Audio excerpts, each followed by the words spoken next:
자, 알투세 얘기를 좀 하겠습니다. 이제 보통 그 프랑스 정치 사상사에서 알투세라고 하는 사람은 그러니까 포스트 모던의 어떤 철학적인 기반을 세운 사람이에요. 보통 우리가 포스트 모던 사상주의라고 한다면 이제 주로 후코 얘기를 많이 하고요. 그 다음에 이제 뭐 브루드에, 그 다음에 락강, 들레즈 이런 정도를 꼽는데, 제가 보기에는 이런 프랑스, 우리가 본격적으로 프랑스의 포스트 모더니스트 사상을 보기 전에 알투세를 먼저 보는 이유는 그 알투세가 얘기했던 개념 중에 이제 재생산이라는 개념이 있습니다. 영어로 reproduction, reproduction 이런 얘기인데, 그게 이제 주로 그 학교를 통해서 인간이 만들어진다는 얘기거든요.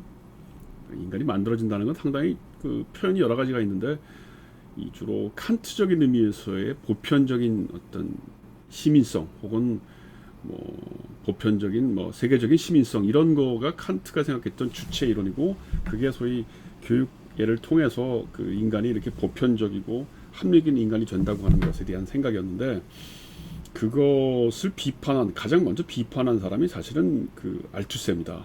그래서 알투세가 얘기하는 이 재생산이라는 개념이 교육학 이론에서는 알투세를 소위 이제 알투세를 동의하느냐 알투세, 아니면 알투세에 동의하지 않느냐, 이렇게 아주 극단적으로 나누면은 그 두 가지 입장이 있다고 할 정도로 이 알투세의 이 재생산 개념 혹은 이데올로기 국가장치로서 학교에 대한 비판, 이거는 대단히 중요한 개념이에요.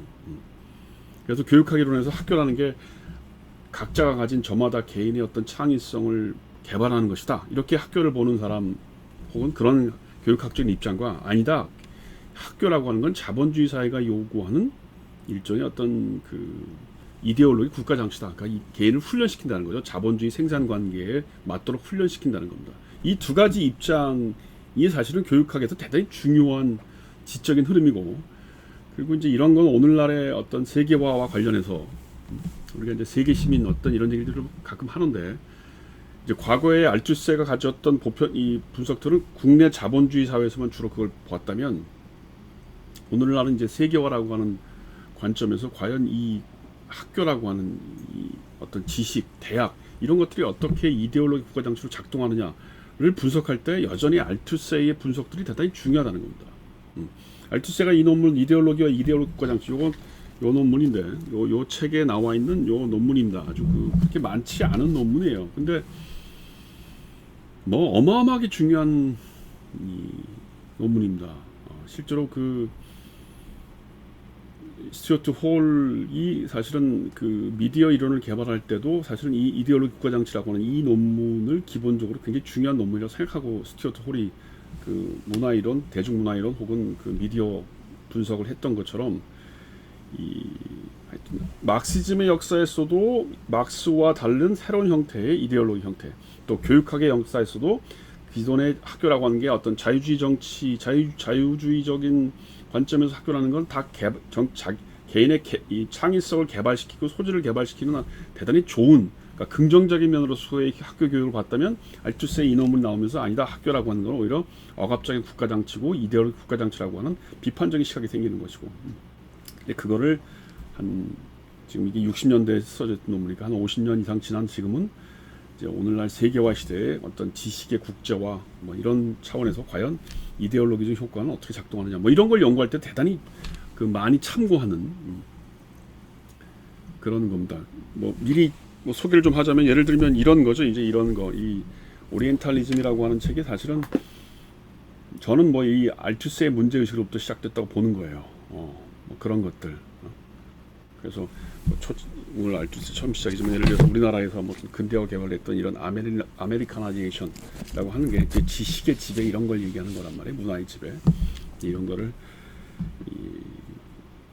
통해서 한국 사회의 현재를 분석하는데, 주로 이제 대학, 지식, 문화 이런 걸 지도하는데, 과연 어떤 의미를 갖는지를 이해하기 위해서는 아주 고전적인 이 논문 이데올로기와 이데올로기 국가장치를 꼭 봐야 된다. 그런 의미에서 오늘 제가 이 얘기를 좀 자세히 하려고 합니다.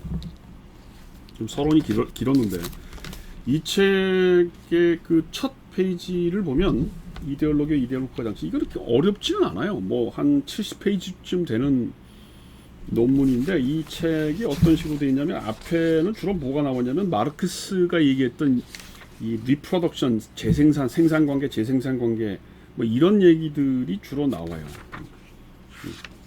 그러면서 이제 이 리프로덕션이라는 개념에 대해서 굉장히 자세히 얘기하는 거죠. 이 알투세가 썼던 이 논문이 이제 요 이데올로기와 이데올로기 장치가 워낙 유명하지만 그거 이후에 이제 이게 사실은 알투세가 죽고 나서 다시 쓴 논문을 모아서 이제 알투세가 유고로 그러니까 책으로 자기가 스스로 펼치지 못한 거를 후대 학자들이 자크비데라는 학자가 이제 써서 이걸 내놨는데 사실은 이 리프로덕션이라는 개념은 사실은 대단히 중요한 개념이에요. 그래서 여기 보면 이렇게 여기도 보면 뭐 철학의 양식부터 생산 양식, 생산 조건의 재생산, 국가와 국가 장치 지금 이 책 리프로덕션에 관련된 겁니다. 그다음에 무슨 뭐 사회 구정체 재생산, 생산 관계 재생산, 법의 재생산, 이데올로기 뭐 이렇게 쭉 나와 있는데 사실은 이 책을 다 읽기보다는 이걸 보는 게 좋아요. 그러니까 비슷해요. 이 지금 이데올로기와 이데올로기 국가 장치 첫 챕터, 스몰 챕터가 뭐냐면 생산 조건들의 재생산에 대하여 생산 조건의 재생산들. 이게 이제 뭐냐면 마르크스가 생각했던 리프로덕션의 개념을 비판한 거죠. 그 다음에 이제 하부 구조와 상부 구조라는 얘기를 좀 하고, 그 다음에 국가에서 이제 이데올로기 국가 장치라는 말을 쓰는 거예요. 여기까지가 주로 뭐냐면 마르크시즘에서 보았던 이데올로기나 재생산의 개념에 대한 비판, 혹은 국가 이론에 대한 비판이야. 그 다음에 이제 뒤에 보면은 이데올로기에 대하여라고 하는 건데, 요게 이제 이 마르크스가 사용했던 이데올로기 개념을 비판하면서 누구를 끌어들이냐면 락강을 끌어들입니다.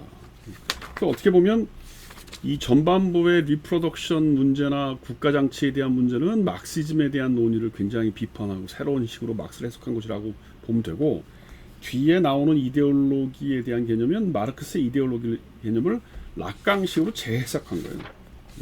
근데 이 락강으로 재해석한 이데올로기 개념 이것도 대단히 후대에 영향을 많이 주는 겁니다. 예를 들어서 들레즈 얘기를 나중에 할 기회가 있을 겁니다만, 들레즈가 얘기했던 소위 안티웨드푸스에서 얘기했던 논의도 사실은 이 알투세 락강으로 이어지는 이데올로기 논에 대한 하나의 재해석이에요. 그다음에 뭐 지젝이라고 하는 사람이 쓴 뭐 이데올로기라는 숭고한 개념인가 뭐 지젝의 책 이데올로기라는 숭고한 개념인가 뭐 그런 게 있습니다.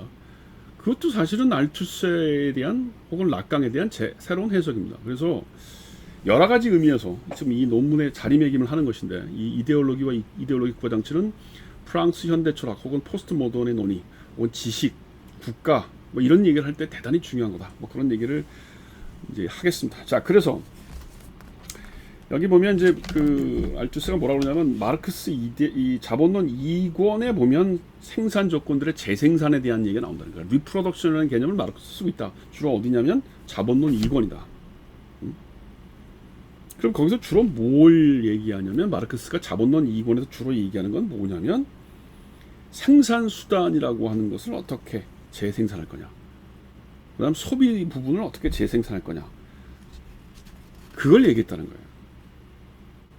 그리고 이 사람이 알투세가 보기에 이제 뭐 전문가니까요. 사실은 이 이데올로기 국가 장치라고 하는 이 논문 말고 이제 그 전에 제자들하고 썼던 자본론을 읽자라고 하는, 우리나라 말로 자본론 독해라고 번역되어 있는데, 그게 워낙 유명한 책이죠. 원래 알투세가 유명했던 건 마르크스의 자본론을 어떻게 새롭게 독해할 것인가로 해석했던 자본론 독해, 리드 르 캐피탈이라고 불러오는 리드 르 캐피탈, 영어로는 리딩 더 캐피탈이라고 하는 그 책이 굉장히 유명한 건데, 그 부분에서 사실 이 부분이 좀 나와요. 지금 얘기하는 마르크스의 어떤 리프로덕션 문제, 아니면 마르크스가 갖고 있던 사고방식의 문제, 이런 것들이 좀 나오는데, 여기서 이제 그 부분에 특히 리프로덕션, 재생산의 문제를 깊이 얘기하는 거죠. 그래서 노동력의 재생산이라고 하는 것을 마르크스는 어떻게 봤냐면 임금 문제로 봤다는 거예요. 임금 문제. 그렇죠. 돈을 받고 사람이 먹고 살아야 또 다음날 와서 이 공장에서 일을 할 거 아니에요. 그리고 이제 아이도 낳고 그럴 거 아니에요. 그러니까 굉장히 마르크스가 본 리프로덕션이라고 하는 건 생물학적이고 육체적인 노동 문제를 봤다는 거예요. 이게 이제 알투세가 자본론을 읽으면서 마르크스가 가지고 있던 지식의 한계를 본 거죠. 그러면 알투스는 어떻게 리프로덕션을 재해석하려고 하는 거냐? 새롭게 볼 거냐? 마르크스가 보지 못한 리프로덕션은 뭐냐? 그건 다음 시간에 하겠습니다.